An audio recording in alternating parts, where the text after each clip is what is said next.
আজ অনেক দিন পর তিন বন্ধু ঘুরতে যাচ্ছে পাহাড়ে। কাজকর্মের ব্যস্ততার মধ্যে প্রায় দেখাই হয় না বন্ধুদের মধ্যে। তাই অনেক দিন পর একটা প্ল্যান করেছে সুবিমল। তারা চলেছে নর্থ বেঙ্গলের এক সুন্দর গ্রামে। গ্রামটা খুব সুন্দর, পাহাড়, ঝর্ণা, জঙ্গল সবই আছে।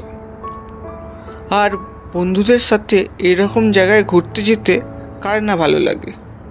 যখন প্ল্যান করা হচ্ছিল, অজয় একটু অন্যমনস্ক হয়ে গেছিল জায়গাটার নাম শুনে। অজয় প্রথমে যাবে নাও বলেছিল ওই জায়গাতে, কিন্তু সুবিমল আর অর্ক অনেক জোর করার পর রাজি হলো অজয়। আমি ক্যাব বুকিং করেছি, বুঝলি? মোড় পর্যন্ত যেতে হবে আমাদের, এখান থেকে আমাদের পিক আপ করবে।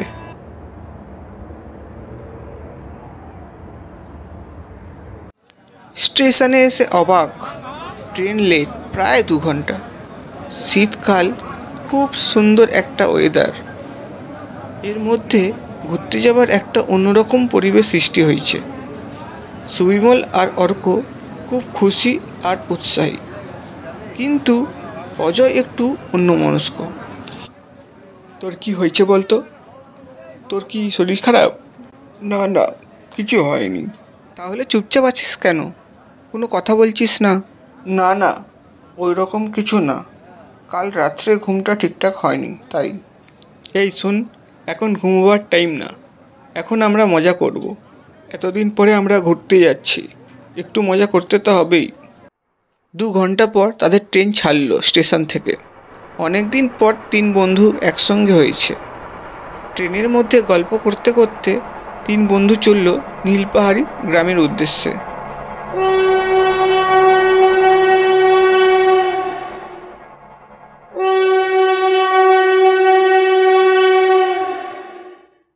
তারা যখন নীলপাহাড়ি স্টেশনে পৌঁছালো, তখন প্রায় রাত 8টা বেজে গেছে।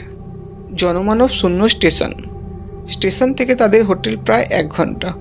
স্টেশনের বাইরে এসে তারা অবাক, কোনো গাড়ি নেই, শুধু একটা গরুর গাড়ি ছাড়া। নীলপাহাড়ি যাবেন? নীলপাহাড়ি যাবেন বাবুরা, বসেন। অন্ধকার রাস্তায় প্রায় কিছুই দেখা যাচ্ছে না, কিন্তু পাহাড়ের এই সুন্দর গন্ধ আর হাওয়া মন ছুঁয়ে যাচ্ছে। সারাদিনের জার্নিতে সবাই একটু ক্লান্ত হয়ে পড়েছে, তাই হোটেলে গিয়ে খেয়ে দিয়ে সবাই শুয়ে পড়ল। অজয়, অজয়। অজয়ের ঘুম ভেঙে গেল, চোখে মুখে ভয়ের ছাপ। সারা রাত আর ঘুম হলো না অজয়ের। ভয়ে আর আতঙ্কে সারা রাত কাটল। পরের দিন তারা রেডি হয়ে গেল ঘুরতে যাবার জন্য। পাহাড়ের এই অপূর্ব সৌন্দর্য দৃশ্য দেখে তাদের মন ভরে গেল, কিন্তু অজয়ের মুখ চোখে এখনো সেই একটা অস্থির ভাব। তোর কি হয়েছে বলতো? এত অন্যমনস্ক কেন? কিন্তু অজয় কিছুই বলে না, চুপ করে থাকলো। সারাদিন তারা পাহাড়ের সৌন্দর্য দৃশ্য উপভোগ করলো। রাতে সবাই ঘুমিয়ে পড়েছে। অজয়ের হঠাৎ ঘুম ভাঙল। চোখ খুলে দেখল সে রুমে নেই, সে জঙ্গলে শুয়ে আছে। অজয় পেছন ঘুরে যা দেখল, তাতে অজয়ের গায়ের রক্ত হিম হয়ে গেল। নন্দিতা, তুমি? অজয়, তুমি আসবে আমি জানতাম।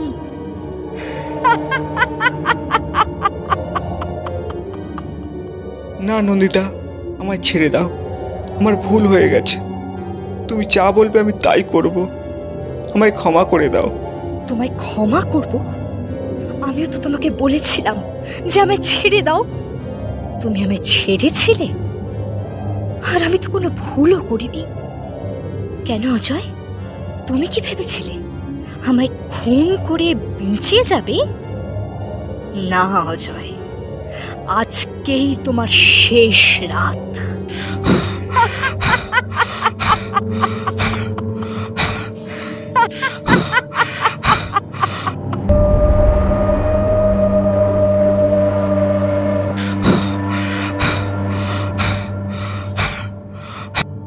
না না না, আমাকে ছেড়ে দে, আমাকে ছেড়ে দে, না না।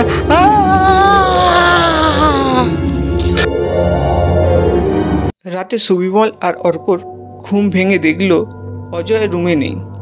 পুরো হোটেল খুঁজল তারা, কিন্তু অজয়কে না পেয়ে তারা তারপর দিন সকালবেলা লোকাল থানায় রিপোর্ট করলো। তারপর দিন রাতে অজয়ের লাশ পাওয়া গেল পাহাড়ের নিচ থেকে। পুলিশ লাশটা নিয়ে চলে যায়। অর্ক আর সুবিমলের চোখে জল। হঠাৎ তাদের সামনে এসে দাঁড়ালো নন্দিতা।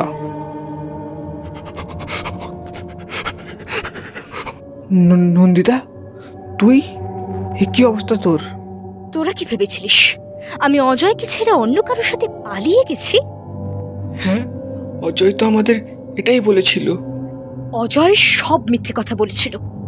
অজয় আমাকে এই নীল পাহাড়িতে নিয়ে এসেছিল আমাকে খুন করবে বলে।